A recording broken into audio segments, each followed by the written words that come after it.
Всем привет! Вы на канале Польза.нет, меня зовут Саня, и здесь только подробные обзоры, подробные топы с целью сэкономить вам средства. И сегодня я расскажу вам о смартфонах, которые по мне лучшие на Snapdragon Gen 3. Насколько они хороши, чем они хороши, как я их распределил в иерархии, вы узнаете в ролике. Но напоминаю, что это именно Snapdragon Gen 3. У нас помимо этого есть яблоки, которые относительно остальных для меня, для моих задач лучше снимают. Практически все обзоры сняты на iPhone 15 Pro либо iPhone 15 Pro Max.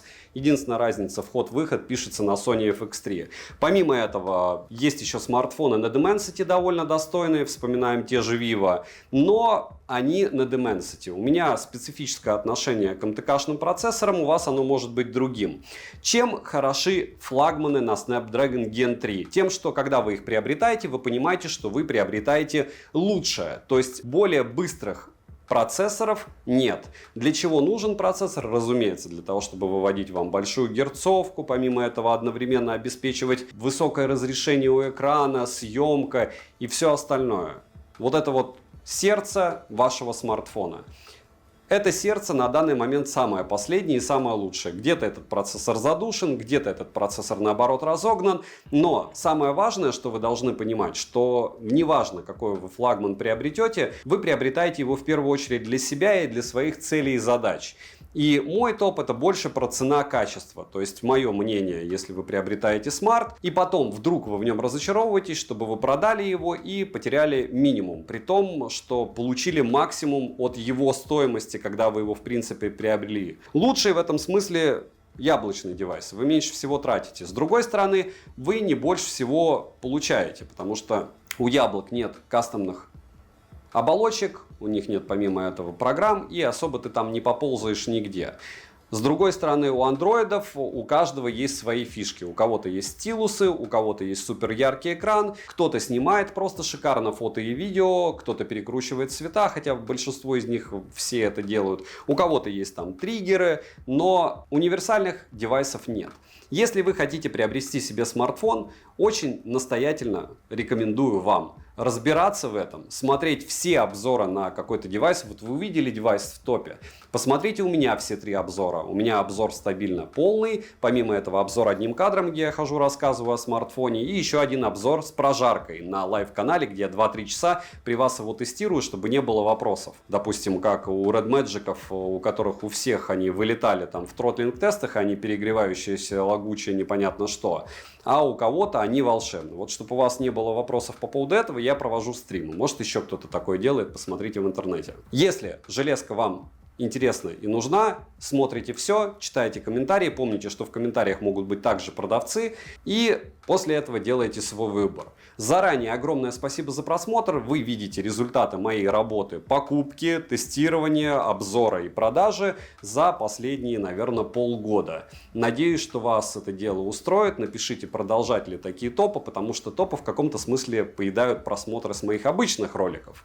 Надеюсь, что вам он подойдет. Пишите, с чем не согласны. Смотрим. Всем привет и еще раз с вами канал Польза.нет. Я сегодня вам представлю топ смартфонов на новейшем мобильном процессоре Qualcomm Snapdragon 8 Gen 3. Новее нет. Это последняя разработка от лидера мобильных процессоров, которая в нынешнем поколении увеличила свою производительность ядер, хотя я не знаю, кому из пользователей было недостаточно мощности предыдущего Gen 2. Qualcomm заявляет о лучшей поддержке моделей, поддерживающих работу искусственного интеллекта. Он сегодня на пике популярности, причем практически в любой сфере жизни. Что касается смартфонов, то ИИ помогает нам снимать более качественные фото, пользоваться голосовыми подсказками, генерировать изображения по текстовым запросам и играть в еще более зрелищные игры и более залипательные. И все это использует мощности смартфона. Правда, большая часть фишек ИИ доступна в облачных сервисах, где используются гораздо более производительные системы. Но если вы собираетесь обновить свой смартфон и имеете на руках довольно большую сумму денег, то почему бы не выбрать смартфон на самой производительной платформе? Текущих мощностей вам хватит не на 1 год. год, я вас уверяю. Напоминаю, что подробные отдельные обзоры на каждый из этих смартфонов с распаковкой, результатами тестов и огромным количеством примеров фото и видеосъемки, притом в сравнениях, вы можете посмотреть по ссылкам в описании к данному ролику. А также есть множество роликов на моем лайв-канале со съемкой одним кадром и отдельном канале прожарок на стримах, и еще помимо этого и исходники фото и видео скачивайте в моей личной телеге по ссылке в описании. Ну да ладно, довольно вступление, полетели. Начинается мой топ с ZTE Nubia Z60 Ultra. К плюсам данного смартфона я отнесу целых 3 модуля камер с оптической стабилизацией. У него есть фронтальная камера, скрыта она под экраном, отличная яркость экрана, разумеется, у него быстрая зарядка, производитель заявляет о защите от влаги стандарта IP68, которая у меня при тесте не подтвердилась и смартфон окирпичился, стереозвук, прямые грани, как я люблю, металлическая рамка корпуса, ИК-порт и быстрый USB Type-C. В комплекте у нас смартфон с наклеенной защитной пленкой, прозрачный пластиковый чехол для защиты тыльной части смартфона и углов, очень даже убогий, быстро царапается, но хорошо, что есть. Краткое руководство, кабель для зарядки с Type-C на Type-C, блок питания на 80 Вт с китайской вилкой и ключ для извлечения прорезиненного слота по 2 нано-сим-карты. Весит смартфон целых 246 граммов, а габариты составляют 164 на 76 на 9 мм. Поставляется этот девайс в черной и серой расцветке, а также есть специальная версия с уклоном в творчество Ван Гога. Моя версия имеет стеклянную тыльную крышку, металлические рамки. В руке смартфон лежит, не сказал бы, что очень комфортно, так как грани у него прямые. Ко всему, смартфон не из легких. Одной рукой пользоваться им достаточно затруднительно. На корпусе расположена красная рельефная кнопка питания, качели регулировки громкости и удобный механический переключатель, на который можно повесить любую команду. К примеру, включение фонарика. Далее есть USB Type-C OTG версии 3.1, микрофоны и динамики. Стерео с поддержкой DTS X Ultra по качеству неплохое. Громкости достаточно и удобно, что в настройках есть кастомный эквалайзер и готовые предустановки. Вибромотор тактильно приятный и настраиваемый, но не топовый. Смартфон оснащен AMOLED-дисплеем на 6,8 дюйма со средним разрешением 2480 на 1116 пикселей. Частота обновления экрана максимум 120 Гц без поддержки технологии LTPO и без возможности выбрать герцовку для отдельного приложения. Экран прямой, рамки небольшие, а фронтальная камера замаскирована под дисплеем. Цветовой охват 100% DCI-P3, но экран отдает желтым оттенком. Притом у многих, не только у меня, плотность пикселей скромная в 401 ppi, конечно, это нормальная плотность пикселей для средняка, но не для этой ценовой категории. Практически во всех сценариях использования экран сбрасывает яркость до 400 люксов, а это мало, ко всему сам смартфон яркость не восстанавливает, приходится вручную это дело регулировать. В общем, как всегда, топовое железо, топовая оптика, но нет денег на программистов, зато есть деньги на рекламу. Пиковая яркость же 1300 люксов, не максималка, опять же, в эту стоимость. Полноценная АОТ в наличии, мультитач на борту и на 10 касаний экран откликается довольно быстро, шим поднимается до 30%, это совсем не радует. Разблокировать экран можно при помощи сканера оптического отпечатков пальцев, внедренного под экран, распознаванием лиц и стандартными способами. Сканер отпечатков пальцев расположили высоко, его отрабатывает он хорошо, но не быстро. Распознавание лиц срабатывает даже под углом или в малоосвещенных локациях, но не всегда. Завести можно до 5 отпечатков пальцев, а биометрические данные можно завести только одного лица. Притом все это работает довольно неплохо. Процессор установлен стандартно, как и во всех остальных. Qualcomm Snapdragon 8 Gen 3, как вы уже поняли, графический процессор, стандартный обвес Adreno 750, интерфейс MyOS 14 на базе Android 14 версии, Google сервисы, разумеется, на борту, интерфейс доступен на китайском и английском языке, поддержки русского нет, только в глобалках. Разумеется, можно нахимичить, но вот что я получал в стоке, то вы и видите. Оперативная память LPDDR5X и доступна на выбор 8, 12 и 16 гигабайт. Плюс я встречал конфигурацию на 24 гигабайта ОЗУ и отмечу, что в некоторых китайских версиях они лучше, чем глобальные, и разницы у ZTE бывают очень внушительные. Внутренняя память UFS 4.0 на выбор 256, 512 гигабайт и 1 терабайт. И поддержка Wi-Fi 7 версии, поддержка 5G сетей и ниже. Для 4G есть и 3, и 7, и 20 бенд, но единственное, про агрегацию частот помним, это же китайская версия. Звучание во время разговора приемлемое, датчик приближения и микрофон не подводили. С 5G сетями смартфон отрабатывает нормально, но нестабильно, а вот с 4G сетями без нареканий. Да и по отзывам у большинства пользователей со связью особых проблем не было. Bluetooth версии 5.4, Bluetooth кодеков на борту достаточно, NFC смартфон поддерживает, и на данный момент устанавливаем MirPay, спокойненько оплачиваем покупки. GPS-тест в городских условиях, как и у всех процессоров, показывает на Qualcomm 3 метра, что стандартно. Емкость аккумулятора здесь целых 6000 мАч, в PC-марке на 100% яркости, с максимальной частотой обновления экрана. Smart выдал 10 часов 31 минуту. Результаты тестов смотрите в отдельном обзоре, как и все остальные модели из моего топа. Сейчас с основным вы можете ознакомиться. По камерам же ситуация следующая. Основной сенсор на 35 мм. Внимание. Sony IMX 800 на 50 мегапикселей с апертурой 1.59. Оптической стабилизацией, максимальным разрешением для видеосъемки 8К 30 FPS. 4К 120 FPS также также на борту. К слову, как и Xiaomi 14 Ultra, которого нет в топе, об этом я скажу в конце, почему его нет. И также еще и Samsung S24 Ultra, то же самое, поддерживает 4К 120 FPS из новинок. Сверхширик 18 мм OV50E на 50 мегапикселей с апертурой 1.8, оптическая стабилизация, автофокусировка и углом обзора в 100 градусов. Последний сенсор — это телеобъектив с перископом 85 мм OV64B на 64 мегапикселя с оптической стабилизацией, апертурой 3.3 и трехкратным оптическим зумом. Фронтальный сенсор на 12 мегапикселей, максимальное разрешение для съемки видео у него 1080p 30 fps. На данный момент нет возможности переключаться между сенсорами, ко всему сенсоры по цветопередаче отличаются, за что минус. Основной сенсор больше подойдет для портретной съемки, сверхширик нестандартный, по моему мнению, качество видеосъемки и фотосъемки плохое. Ко всему реализовано приложение камера некорректно. Опять же, очень многие берут и сравнивают ZTE с ZTE, и эти 35 мм не всегда шикарны, но в целом очень часто качество видео и фотосъемки — это чистой воды вкусовщина. Кому-то важна экспозиция, правильно, кому-то важен цвет, допустим, мне, кому-то важно удобство. В общем, у всех свои критерии. Обязательно смотрите исходники у всего и смотрите все обзоры со всеми примерами и сравнениями. Минусы: нет Android Auto, нет мини-джека, eSIM смартфон не поддерживает, как и расширение внутренней памяти microSD картой. Опять же, смотрим на глобалке, может там eSIM и есть. Я ее не покупал и покупать не собираюсь, потому что этот телефон, повторяюсь, у меня окирпичился. Беспроводную зарядку, как и реверсивную, смартфон не поддерживает, плохое достаточно звучание, экран желтит, операционная система работает некорректно, нет встроенного стокового плеера. В общем, резюмирую, камеру этого китайского смарта не запотевают, и это хорошо. Фото и видеосъемка совсем не поражают, опять же, меня. Хотя есть просто бешеное количество их фанатов, в основном это, правда, продавцы и те, кто попался на крючок продавца, но мы их тоже уважаем. Звук не супер, конкретно мой экземпляр смартфона имеет желтизну экрана, но уникально сделанная фронталка, приятный тач, отсутствие перегрева, и смартфон, не как у всех, может стать для кого-то решающим фактором, особенно из-за своего ценника, потому что скидывают их очень часто, очень дешево. Правда, что вы потом с ним делать будете, но это уже другая история. Открывайте Авито, гуглите названия всех смартфонов, которые я сегодня вспоминал, и прикидывайте, что не теряет в стоимости, а что теряет. К слову, на 9 месте находится OnePlus 12, который, несмотря на все проблемы, является чуть ли не самым большим любимчиком у публики, особенно у OnePlusовцев, к которым я себя отношу, но несмотря на это он на 9 месте. Почему? Потому что к плюсам данного смартфона я отнесу наличие защиты от влаги, но она довольно скромная, IP65, хотя в отличие от того же ZTE, я топил и китайскую версию OnePlus 12, и глобальную версию на них. На эти два смартфона есть обзоры на канале, и они не утонули, а ZTE набрало воды и не ремонтопригодно. Та-да! А когда вы вспомните, что у меня тонул еще iPhone и Samsung ремонтировали бесплатно, я просто ступил и отремонтировал его сам. А iPhone через 2 часа после утопления, без признаков того, что там была вода, был реанимирован просто разборкой. Зато ZTE был полностью уничтожен водой. Здесь отличный экран, современный разъем Type-C, возможность видеосъемки в 4К на все 3 основных модуля, и на фронталку он может снимать в 4К, что очень даже радует. Но вот переключаться нельзя, и на фронталку тоже. В комплекте вы получите силиконовый чехол, краткое руководство, сам смартфон с наклеенной защитной пленкой, адаптер питания Super VOOC до 100 Вт, фирменный кабель для зарядки с USB-A на Type-C и ключ для извлечения прорезиненного слота под 2 нано-сим-карты. Русский язык на борту, несмотря на то, что у меня китайская версия смартфона, но я уже гонял глобалку, там тоже русский на борту. Габариты смартфона 164 на 75 на 9 мм, а вес 220 граммов. Приобрести OnePlus 12 можно в черной, белой и зеленой расцветке. В черной расцветке тыльная часть стандартно для OnePlus имеет soft-touch покрытие, в белой расцветке тыльная часть глянцевая, а вот зеленая расцветка имеет принт мрамора, и выглядит это дело довольно солидно. Сборка качественная, материалы приятные, тыльная часть выполнена из стекла, а рамки алюминиевые. Всем, кто хочет порастраиваться сборкой данного смартфона и кричать, что у него у модулей камера относительно задней крышки корпуса есть полмиллиметра зазора, я вам повторяю, что я тестировал что глобалку, что китайскую водой, ничего на это не влияет. То есть эти все дырочки, которые есть, потому что у меня была и китайская версия, и глобальная, это просто хайп для кого-то. Для кого-то, кто не может продавать OnePlus, потому что OnePlus продавать невыгодно. Вот и все. С фронтальной части у него защита Corning Gorilla Glass Victus 2, смартфон имеет водонепроницаемость стандарта IP65, смарт в руке без чехла, как и с чехлом, лежит комфортно, пользоваться одной рукой можно, на корпусе же расположили кнопку питания, качели регулировки громкости, разъем USB Type-C OTG версии 3.2 Gen 1, что отлично. Далее есть 2 механических переключателя режимов звука, 2 микрофона и динамики. Смартфон поддерживает Dolby Atmos и функцию пространственного звука. В настройках можно выбрать профиль сценария или профиль среды. Звучание качественное и громкости достаточно. Bluetooth кодеков на борту ого-го сколько. Bluetooth версии 5.4, бионический вибромотор с поддержкой технологии O-Haptics, приятный, настраиваемый, лучший из всех флагманов, что я встречал. Может быть, даже из-за веса, из-за структуры крышки, из-за развесовки. Понятия не имею, но у OnePlus